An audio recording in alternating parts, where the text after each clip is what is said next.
नमस्कार, मैं हर्षित तिवारी। अभय न्यूज के 8 अप्रैल गुरुवार दोपहर के बुलेटिन में आप सभी का स्वागत है। आइए चलते हैं उज्जैन जिले की खास खबरों की ओर। इस बुलेटिन के प्रायोजक है आरके निवास बाय आरके डेवलपर्स। उज्जैन में शुक्रवार शाम 6 बजे से सोमवार सुबह 6 बजे तक लगातार 60 घंटे तक लॉकडाउन की घोषणा की गई है। सीएम ने इसकी घोषणा कर दी है। प्रदेश के सभी शहरों के लिए ये घोषणा की गई है। प्रदेश में बढ़ते कोरोना संक्रमण के चलते ये निर्णय लिया गया है। बता दें कि जिले में लगातार कोरोना संक्रमण बढ़ता जा रहा है। कोरोना और इसके संदिग्ध मरीजों की मौतों का आंकड़ा भी बढ़ गया है। उज्जैन के अस्पताल में भर्ती कोरोना और इसके संदिग्ध मरीज करीब हर 2 घंटे में दम तोड़ रहे हैं। मौतों की वजह से शमशान में वेटिंग है। इसलिए अभय न्यूज लापरवाही बरतने वाले आमजन से मास्क पहनने, सोशल डिस्टेंसिंग बनाए रखने और बगैर काम घर से बाहर नहीं निकलने की अपील करता है। सभी शहरों में शुक्रवार को शाम को 6 बजे से लेके शनिवार, इतवार और सोमवार के सवेरे 6 बजे तक शहरी क्षेत्र बंद रहेंगे, लॉकडाउन रहेगा।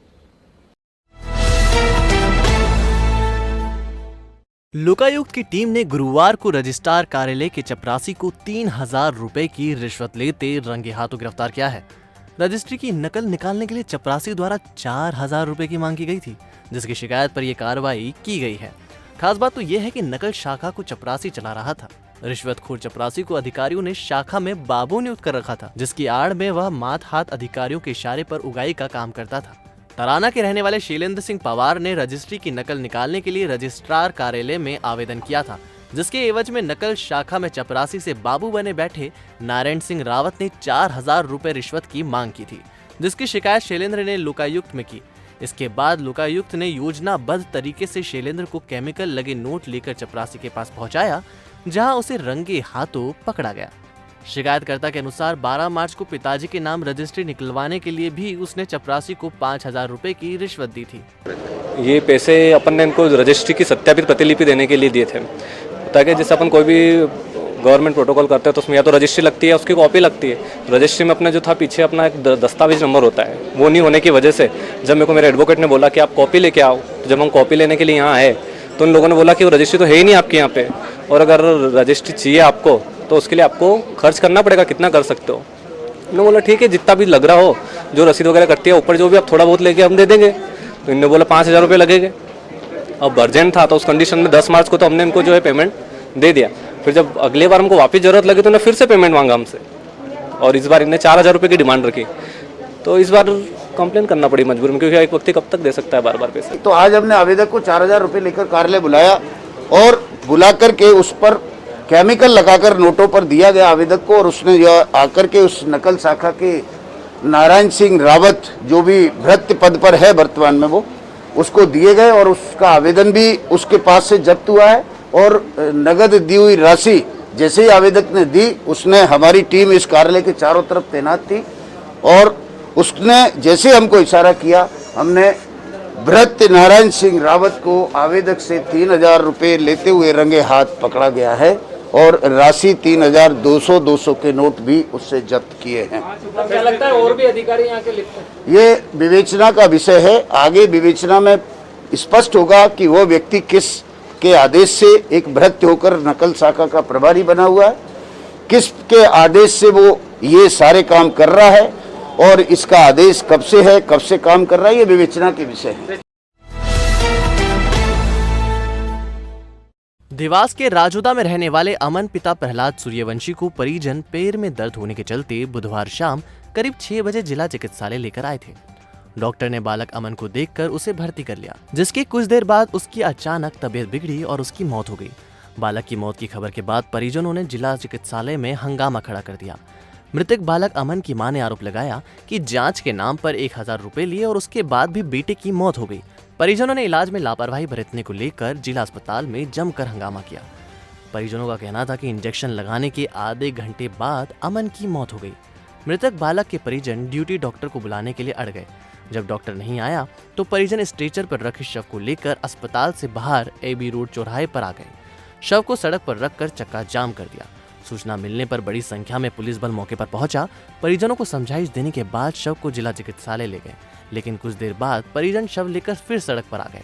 सूचना मिलने पर एसडीएम प्रदीप सोनी और सीएसपी विवेक सिंह चौहान मौके पर पहुंचे, जिसके बाद परिजनों को डॉक्टर की टीम बनाकर जांच करने का आश्वासन दिया, जिसके बाद परिजनों ने चक्का जाम खत्म किया। सिविल सर्जन डॉक्टर अतुल बिड़वाई ने बताया कि 15 वर्षीय बालक को बुधवार शाम करीब 6 बजे परिजनों ने भर्ती करवाया था। उसे दर्द और अन्य कुछ समस्याएं बताई जा रही थी। डॉक्टर ने सीटी स्कैन और अन्य जांच करवाई थी, सब ठीक था। अचानक मौत हुई है, इसमें डॉक्टरों की कोई लापरवाही नहीं है। परिजन हंगामा कर रहे हैं, उनसे मिलकर चर्चा की जाएगी। शव का पैनल से पीएम करवाया जाएगा, इसके बाद मौत का कारण स्पष्ट होगा। नहीं, आपका मानना थोड़ी बनवा। चलो ठीक, कोई बात नहीं, अब हो गया। डॉक्टर का गया हो? क्या मर जाएगा? पूछो आप। वो डॉक्टर है। डॉक्टर का है। डॉक्टर को बुलाओ। माफ नहीं करेगा। डॉक्टर को नहीं बुला रहा तो बात तो करो। नहीं, किसी को रेफर नहीं कर रहे हैं।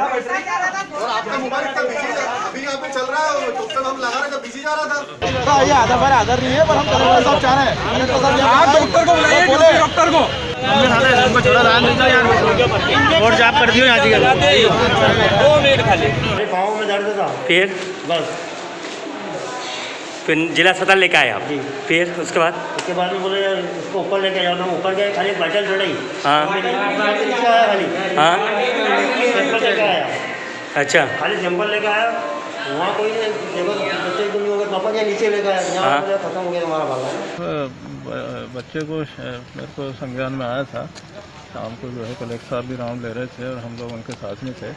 इसी बीच डॉक्टर पटेल जो है यहाँ ड्यूटी पर थे और वो भी पैथोलॉजी के पीजीएमओ हैं, तो वो इसलिए वो वहाँ पे भी आए थे राउंड में। और डॉक्टर गौसर यहाँ पे आके ड्यूटी पे बैठे थे, तो उस समय एक बच्चे को उन्होंने एडमिट किया था, जिसे जो है कमज़ोरी, पैर दर्द और कुछ सीने में ऐसी दर्द की शिकायत बताया था। तो उसको हमने जांच करने के लिए भर्ती किया और उपचार चालू किया था, लेकिन 2 घंटे बाद उसका जो है सडन डेथ हो गई है। ये राजेगा गांव का बालक है अमन, जो शाम के टाइम पर यहाँ पर अस्पताल में इलाज के लिए लेके आए थे और उसके परिवार का कहना है कि उसको पैर में दर्द था, जिसका इलाज कराने के लिए आए थे। थोड़ी देर में यहाँ पर इलाज में कुछ ट्रीटमेंट के बाद उसकी डेथ होने की बात आई है। इसको लेके ऐसे लोग सब खड़े थे कि ये सही ट्रीटमेंट नहीं हुआ है या उसका प्रॉपर इलाज नहीं हुआ है, इसकी वजह से उस बच्चे की मृत्यु हुई है। इसी बात को लेकर ये लोग सभी बच्चे हुए हैं, इनको समझाइश दी गई है कि डॉक्टर पैनल के द्वारा इसका पीएम कराया जाएगा, वीडियोग्राफी भी कराई जाएगी और उसके मुताबिक जाँच उसमें कार्रवाई की जाएगी। उनके जो भी इशूज़ हैं उस पर पूरी तरह से एसडीएम साहब ने आपसे सुना है और उस पर जो भी नियमानुसार होगा उसकी जाँच कराई जाएगी। कोरोना महामारी के चलते प्रशासन में जिम, टॉकीज, मॉल आदि को बंद कर दिया गया है, जिसका विरोध करते हुए बड़नागर में संचालित जय परशुराम जिम के संचालक अरविंद शुक्ला ने गांधी चौक में सैकड़ों जिम के खिलाड़ियों की उपस्थिति में अपनी कला का प्रदर्शन किया और बताया कि जिम में एक्सरसाइज करने से रोग प्रतिरोधक क्षमता बढ़ती है, जिससे कोरोना से लड़ा जा सकता है। जिम संचालक अरविंद शुक्ला ने एसडीएम बड़नागर डॉक्टर योगेश भरसट को इस संबंध में एक ज्ञापन भी दिया है। वहीं गोलू शुक्ला ने कहा कि सारा मार्केट चालू है, सभी जगह व्यापार व्यवसाय हो रहा है, फिर जिम ही क्यों बंद है? जिम से इम्यूनिटी बढ़ती है, घटती नहीं है। प्रशासन चाहे तो हमारे लिए एक गाइडलाइन निर्धारित कर दे, हम उसका पालन करेंगे और हर मशीन को खुद सैनिटाइज करेंगे। विजय मेहता ने कहा कि एक तरफ तो इम्यूनिटी पावर बढ़ाने की बात की जा रही है और दूसरी तरफ खिलाड़ियों को एक्सरसाइज करने से रोक रहे हैं। मैं तो यही चाहता हूँ कि मध्य प्रदेश शासन मुख्यमंत्री से यही एक विनती है कि जिम ही क्यों बंद है। पहले एक बार आपका पूरा कैमरा इस मार्केट तरफ भी पूरा मार्केट खुला है, सभी एकजुट होकर काम व्यवसाय कर रहे हैं, सिर्फ जिम ही क्यों बंद है? जिम से इम्यूनिटी पावर बढ़ता है, ना कि घटता है। कोरोना ख़त्म होगा जिम से, और हम तो सिर्फ यही चाहते हैं कि अगर जिम बंद भी है तो गाइडलाइन के हिसाब से चलाएगा। आप एक गाइडलाइन बना दो कि इस शिफ्ट के अंदर सिर्फ इतने बच्चे रहेंगे, हर मशीन को हम सैनिटाइज करेंगे, हर तरह से हम चलाएंगे, बस एक गाइडलाइन के हिसाब से चालू करवा दो ना। वो मामला है इम्यूनिटी पावर बढ़ाने की बात करते हो और एक तरफ आप खिलाड़ियों से बोलते हो कि आप रुक जाओ। यहाँ पे 50-100 लड़के अगर तैयार होकर शहर को पूरी स्वच्छता प्रदान कर रहे हैं, तो शासन को तो इस मामले में आगे आके कहना चाहिए, पहल करना चाहिए कि खेलों को बंद नहीं करना है, इसको बढ़ा के करो। रूल्स रेगुलेशन का पालन ये लोग करेंगे, जो लोग ये सही बोली सज्जाद नेवाल अभी कि लाखों रुपए लगा रखे इन लोगों ने, इनका लाखों का इन्वेस्टमेंट है, 30-40 लाख रुपये लगा, किसी का 25,000 महीना खर्चा है। आजीविका के साथ में अच्छे इम्यूनिटी पावर बढ़ाने का काम कर रहे हैं ये लोग। अगर ऐसी व्यवस्थाओं को कलेक्टर महोदय या माननीय मुख्यमंत्री जी बंद कर देंगे, मेरा बड़ा विनम्रता के साथ एक खिलाड़ी होने के नाते ये निवेदन है कि पीड़ा को समझे, आम आदमी की पीड़ा को समझे। जाएगा कहाँ वो लॉकडाउन में। ग्राम पंचायत दिलूदरी के ग्रामीणों ने गांव में गौशाला निर्माण को लेकर शिकायत की है। ग्रामीणों का आरोप है कि निर्माणाधीन गौशाला में घटिया मटेरियल का उपयोग किया जा रहा है, जिसके चलते गुणवत्ताहीन गौशाला का निर्माण किया जा रहा है। गांव के रघुवीर सिंह, सुरेश, विजेंद्र व जितेंद्र ने बताया कि भविष्य में गौशाला गिर सकती है। जहां गौशाला के पिलर बने हैं उनमें 6 सरियों के स्थान पर 4 ही लगाए गए हैं। साथ ही ग्रामवासियों ने बताया कि ग्राम में जिस जगह गौशाला का निर्माण हो रहा है वहां वाटरशेड मिशन की डबरी थी, जिसे तोड़कर सरपंच ने शासन की सुविधा का दुरुपयोग किया। डबरी से वहां के आसपास के किसानों की सिंचाई होती थी। वह सरकार के द्वारा किए गए लाखों रुपए व्यर्थ गए। पानी की डबरी खत्म होने से गांव में पानी की समस्या आएगी। गौशाला में भी बरसात का पानी भराएगा। ग्राम पंचायत द्वारा जो गौशाला निर्माण हो रहा है जी, इसमें सरपंच महोदय घटिया मटेरियल जी और मटेरियल कम भी लगा रहे हैं जी, बिल वाउचर अधिक लगा रहे हैं जी जी, और हद तो जब हो गई कि जिस लोगों के नाम के ने बिल वाउचर लगाए जी हाँ, उनको ही पता नहीं है कि हमारे अकाउंट में पैसे किस बात के आए हैं। जी जी जी, और जिसकी शिकायत हमने 2 फरवरी 2021 को भी जनपद सीओ महोदय और अनुविभागीय अधिकारी को भी की थी, जिसकी कुछ भी आज तक जांच कुछ भी नहीं हुई है जी। और मेरी 181 पे भी चल रही है इसकी शिकायत।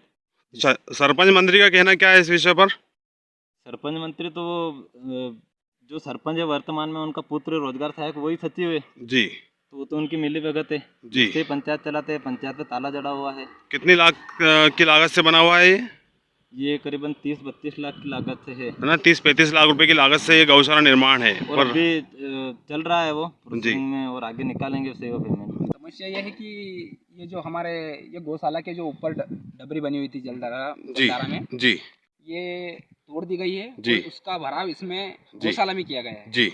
वो जो गौशाला बनाई गई है जी, इसमें घटिया मटेरियल डाला गया है जी, जो गुणवत्ता के हिसाब से सही नहीं है जी। और जो ये हमारे पास में हमारी ज़मीन भी है साहब जी जी, तो हम वहाँ पे जानवर भी मवेशी वगैरह भी चराते हैं जी, तो वहाँ पे उनके लिए भी पानी अब एकत्रित नहीं रहेगा, हम कहाँ जाएंगे जी। इसका निराकरण होना चाहिए। कोरोना संक्रमण के बढ़ते मामलों के बाद खासरोद प्रशासन भी अब पूरी तरह से सड़कों पर उतरकर कार्रवाई में जुट गया है। एसडीएम पुरुषोत्तम कुमार के दिशा निर्देश के बाद नगरपालिका एवं पुलिस की संयुक्त कार्रवाई में समाज के दुश्मनों की पकड़ा धकड़ी शुरू हो गई है। नगरपालिका अमले पुलिस टीम के साथ नोडल अधिकारी रोजाना खाचरोद के अलग अलग चौराहों पर पॉइंट लगाकर बिना मास्क वालों को पकड़कर उन पर चालानी कार्रवाई कर रहे हैं। आम जनता में भले ही कोरोना को लेकर भय न हो, लेकिन प्रशासन की बिना मास्क वालों के विरुद्ध चल रही युद्ध स्तर की पकड़ा धकड़ी में यदि आपके नाक पर भी मास्क नहीं दिखा तो आप चालानी कार्रवाई के शिकार हो जाएंगे और आपको 100 रुपए की रसीद कटवाना पड़ सकती है। इधर आम जनता से भले ही वसूली की जा रही हो, लेकिन नगरपालिका कार्यालय की एक झलक देख लेते हैं, जहां पत्रकारों के कैमरे को देखकर मास्क लगाया जाता है। आम जनता का मास्क नाक पर है तो चालानी कार्रवाई हो जाती है, लेकिन चालानी कार्रवाई करने वाले ही ऑफिस में बिना मास्क के दिखें तो इन पर कार्रवाई कौन करेगा? कार्यालयों में, दुकानों में बिना मास्क के लोग प्रशासन के आदेशों का माखोल उड़ा रहे हैं, लेकिन इस और सख्ती से कार्रवाई की किसी ने अब तक सुध नहीं ली है। सिविल अस्पताल खाचरोद में 2 नए डॉक्टरों की नियुक्ति की गई है। खाचरोद तहसील के 130 गांव और नगरीय क्षेत्रों के सैकड़ों मरीज इस अस्पताल में इलाज के लिए पहुंचते हैं। खाचरोद के अस्पताल में चिकित्सक स्टाफ की कमी के चलते मरीजों को महंगा इलाज कराने के लिए नागदा, रतलाम, उज्जैन के प्राइवेट अस्पतालों की ओर रुख करना पड़ता था। अभय न्यूज द्वारा अस्पताल की अव्यवस्थाओं को लगातार दिखाकर प्रशासन के कानों तक आवाज पहुंचाने की कोशिश कर ये प्रयास किया है कि करोड़ों की लागत से बने अस्पताल में स्टाफ चिकित्सक होंगे तो बुनियादी सुविधाओं का लाभ भी जनता तक पहुंचेगा। अभय न्यूज के प्रयास का असर फिर एक बार देखने को मिला है। सिविल अस्पताल खाचरोद में अब 3 डॉक्टरों की उपस्थिति होने से आसपास के मरीजों को महंगे इलाज से मुक्ति मिलेगी। फिलहाल डॉक्टर में और अभी मेरे पास 2 डॉक्टर और आए हैं, एक बॉन्डेड है और एक NHM के थ्रू आए हैं। तो हम तीनों मिलके अच्छे से अच्छे बेटर जितना भी हो सकता है हमारी तरफ से वो हम सेवा देंगे। और जो पेशेंट बहुत सारे आते हैं जो एडमिट नहीं कर पाते उनको हम कोशिश करेंगे कि यहीं पे एडमिट करें। 24 घंटे हम लोग सेवा देंगे। हम 3 लोगों में, तीनों में से कोई ना कोई प्रेजेंट रहेगा, कोई गतिविधि ऐसी नहीं होगी जिससे आप लोगों को दिक्कत हो या परेशान हो पेशेंट, ऐसा कोई दिक्कत होने वाली बात नहीं है। देवास प्रशासन, पुलिस और नगर निगम की संयुक्त टीम लगातार लोगों को मास्क लगाने के लिए समझाइश दे रही है।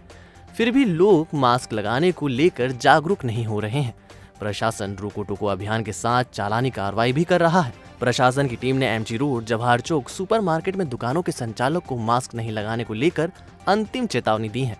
वहीं समझाइश के बाद भी मास्क नहीं लगाने वाले दुकान संचालकों पर चालानी कार्रवाई की। साथ ही समझाइश दी कि आगे से मास्क पहनकर ही दुकानों पर बैठे। एसडीएम प्रदीप सोनी ने दुकान संचालकों को मास्क नहीं पहनने को लेकर शपथ भी दिलवाई कि आगे से खुद मास्क लगाएंगे, साथ ही अन्य लोगों को मास्क लगाने के लिए प्रेरित करेंगे। एसडीएम ने नमकीन दुकान के संचालकों को मौके पर नमकीन नहीं बनाने की चेतावनी भी दी। हम देवास शहर के बाजार मार्केट में खड़े हुए हैं। यहाँ पूरा किराना मार्केट है और मेडिकल शॉप्स की दुकानें बहुत हैं। मेडिकल शॉप्स के लिए स्ट्रिक्ट इंस्ट्रक्शंस हैं कि ये लोग दुकान के अंदर किसी को नहीं आने देंगे। हर दुकान के लिए इंस्ट्रक्शंस हैं, सभी को अपनी दुकान के आगे गोले बनाने हैं। आज समझाइश दे दी गई है, कई लोगों को फिर से समझाइश दी है, दंड भी किया गया है। कल तक एक अंतिम अवसर दिया है समस्त दुकान वालों को कि वो लोग अपनी दुकान के सामने गोले बनाएं और उसका पालन करना सुनिश्चित करें।